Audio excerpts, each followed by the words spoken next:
Hi, my name is Franceria Moore. I'm the Learning Manager with the Prosperity Agenda.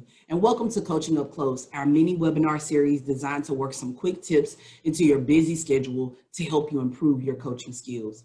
But first, let me introduce TPA. We are working to end persistent poverty by changing the ways that we think about, build programs for, and coach families under financial stress. Coaching is, of course, a big part of our DNA, and we work with organizations all over the country on their coaching programs. Before we jump in, if you're joining us live, we'll have a question and answer session at the end of the webinar, so save your questions. And as a note, through the month of January, the Coaching Up Close webinar series will focus on the 5 principles of trauma-informed care.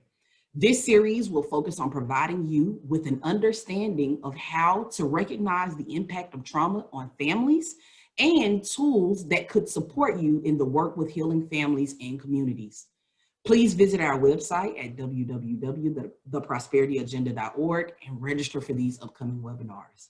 Now let's get started with today's session about planting the seeds of empowerment in trauma-informed care. I want to start off by defining trauma-informed care again for us. Trauma-informed care is a strengths-based framework that is grounded in an understanding and a responsiveness to the impact of trauma that emphasizes physical, psychological, and emotional safety for both the providers and for the survivors. This creates the opportunity for survivors to rebuild a sense of control and empowerment. The 5 principles of trauma-informed care are safety, choice, empowerment, collaboration, and trust. We've already covered safety and choice. I encourage you to go back and watch those videos available on our YouTube page. And today we're going to dig into empowerment. Empowerment in trauma-informed care seeks to notice the capabilities of a participant in order to take a strengths-based approach in your work with them. The goal of coaching, or the goal of family-centered coaching, is to create a partnership that supports families as they set goals and achieve them. As a coach working with those who've experienced trauma, it is important to understand the role of scaffolding in your approach to working with families.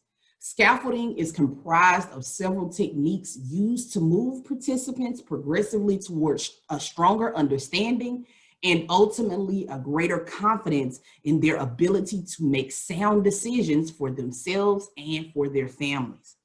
In many instances, families buy into the idea that they are in this situation, whatever the situation may be, because of the poor decisions that they've made. Whether or not this is true isn't as important as it is for us to understand that without the participant being empowered to make choices, they will perpetually be in a passive position throughout their life in the way that they receive services.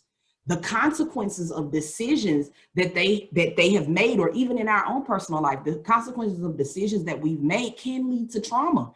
And it can cause us to feel a lack of confidence when it comes to making a choice. Okay. There have been several times, even in my life, in my career, where I've made a choice and I thought it was the right choice, and it ended up being not so great of a decision. And that causes you to have a little fright when it comes to moving forward and making new choices. What if you get it wrong? What if this is detrimental? What if things fall apart? When you live under persistent lack, persistent scarcity, persistent poverty, making one bad choice could cost you the rest of your life, whether financially, whether it's your career, whether it's your family relationships. So we have to understand that the impact of making decisions that may not line up or align with society's expectations of what a good decision may be can be traumatic. And to force someone into making major choices could be triggering for them. So as a coach, we use the skill of scaffolding in order to help them feel empowered in the decisions that they're making so that they can trust themselves again. So you may be asking, how do we plant the seeds of empowerment in trauma-informed care? Well, I have just a few tips for you, but I encourage you to find as many resources as possible to really dig in on this subject. The first thing I would suggest is that we provide an atmosphere that allows individuals to feel validated and affirmed with every person that they come in contact with in your agency or in your organization. There should be a no wrong door kind of mindset. It doesn't matter if they reach the receptionist or if they reach someone in another program that they're not enrolled with. Everyone should all be on the same page about providing an atmosphere that validates and affirms that they are important and that they are safe, okay? The second thing is to rebuild a sense of calm and control.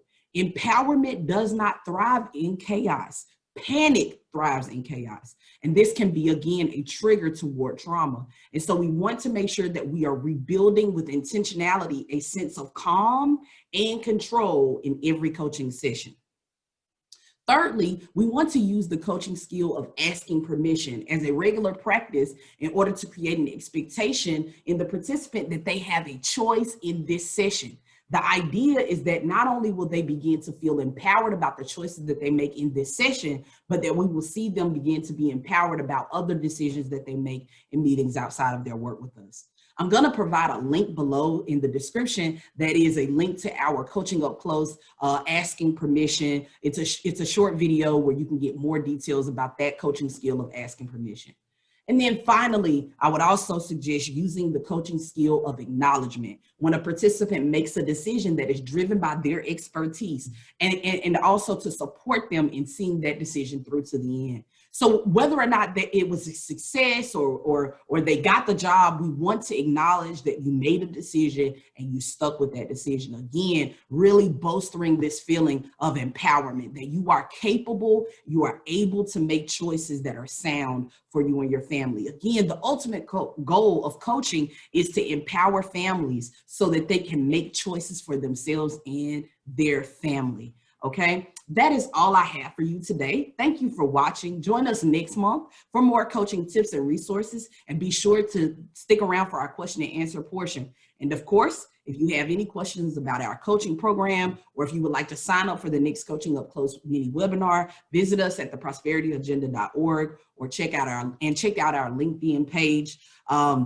Thank you for watching, everyone. We'll see you next month. Bye.